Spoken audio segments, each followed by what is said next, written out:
મહત્વના સમાચાર અમરેલી લેટરકાંડના આરોપી મનીષ વઘાસિયાનો મોટો ઘટસ્ફોટ। જેલ મુક્ત થતા પત્ર સાચો હોવાનો મનીષ વઘાસિયાએ દાવો કર્યો છે। ભવિષ્યમાં આગળ કોઈ હોદ્દો ન મળે તે માટે મારા વિરુદ્ધ ષડયંત્ર રચાયાનો છે આરોપ। લેટરમાં કિશોરભાઈ કાનપરિયાની સહી ઓરિજિનલ હોવાનો વઘાસિયાનો છે દાવો। અને હાઈકોર્ટમાંથી જામીન બાદ આજે ત્રણેય આરોપીઓ જેલ મુક્ત થયા છે।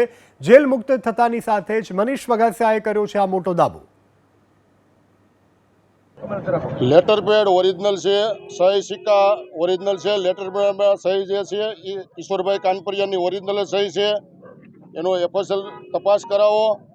हूँ 1999 થી 2004 સુધી રાષ્ટ્રીય સ્વયંસેવક સંઘનો સ્વયંસેવક હતો અને રાષ્ટ્રીય સ્વયંસેવક સંઘમાં તાલુકા શારીરિક પ્રમુખ હતો। 2004 થી 2015 સુધી અમરેલી તાલુકા યુવા ભાજપનો પ્રમુખ 2 વાર જવાબદારી મારી પાસે હતી। જિલ્લા ભાજપનો મીડિયા સેલનો કન્વીનર, જિલ્લા ભાજપનો રમતગમત સેલનો સહ કન્વીનર અને જિલ્લા યુવા ભાજપનો ઉપપ્રમુખની મેં જવાબદારી નિભાવેલી છે અને હાલ સક્રિય કાર્યકર છું।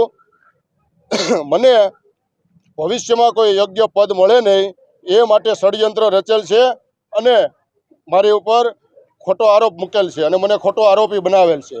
કિશોરભાઈ કાનપરિયાનો જ પત્ર છે।